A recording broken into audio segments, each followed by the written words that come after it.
Afaf Belhouchet était présente.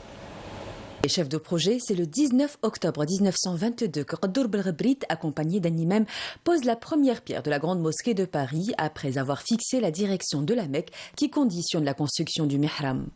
Je tiens également à rappeler que Sir Qadour Belghebrit, en 1917, pendant la Première Guerre mondiale, on est en pleine guerre mondiale, les autorités françaises vont demander à Sir Qadour Belghebrit, qui est natif de Sidi Bel Abbès, va être nommé par les autorités françaises comme consul général. Il va avoir pour mission d'organiser le pèlerinage des musulmans du Maghreb, c'est-à-dire Maroc, Algérie, Tunisie, pour aller dans les villes saintes, Médine et la Mecque. L'idée étant d'acheter dans les deux villes saintes des hôtels pour accueillir les pèlerins arrivant du Maghreb.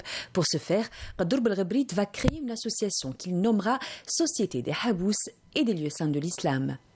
Les statuts que rédige Sir Qadour Belghebrit vont être déposés à la Mahkama Malikite d'Alger, avec pour siège social la grande mosquée d'Alger. Et je rappelle que l'association est composée donc du président Sir Qadour Belghebrit, natif d'Algérie, et de son trésorier, la famille Zouaï, donc le patriarche Zouaï, qui lui aussi est originaire d'Algérie. La société des Habous, telle qu'elle a été créée à ce moment-là, cela va être un accélérateur pour la création de la mosquée de Paris. Dès lors, le gouvernement français saisit son Assemblée nationale et une loi est votée accordant à la Société des Habous et lieux saints de l'islam une subvention de 500 000 francs.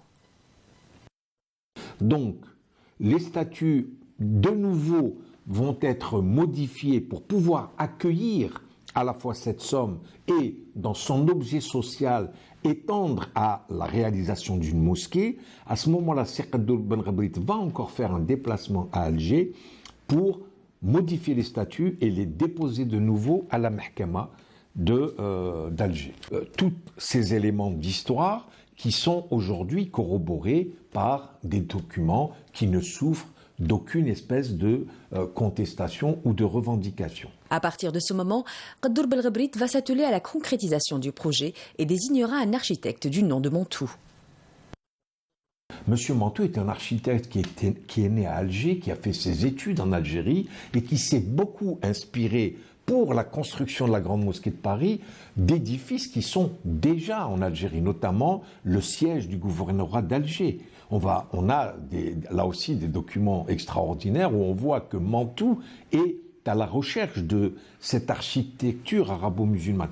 Bien évidemment que la Grande Mosquée de Paris, qui est en France, qui est sur le continent européen, va également s'inspirer de, je dirais, cette Andalousie qui a vraiment trouvé un certain nombre de mosquées, celle de Tolède, celle de l'Alhambra de Grenade, etc. On voit que cette construction, elle est extraordinaire, elle est pleine de, je dirais, de cette vie musulmane qui a, je dirais, vécu pendant 2 ou 3 siècles en Andalousie. Une œuvre architecturale qui nécessitera un budget bien plus important que celui voté. Et ce sont les fidèles qui vont le compléter. Un appel à souscription à la collecte de dons est lancé et les Algériens, les premiers à y répondre, tel que l'atteste le registre spécialement ouvert à cet effet. Extraordinaire. Dans les plus petites villes d'Algérie, on va voir que le sous-préfet écrit à Sir Qadour Belghebrit pour l'informer de l'état d'avancement de la collecte. Parce qu'en fait, chaque sous-préfet va demander aux notables musulmans qui dépendent de lui pour prélever de l'argent. Les travaux vont durer près de 4 ans et c'est le 15 juillet 1926 que va être inaugurée la Grande Mosquée de Paris en grande pompe sous les yeux ébahis des Parisiens et en présence d'invités représentant toutes les contrées musulmanes, tous reçus par le recteur algérien Qadour Belghebrit.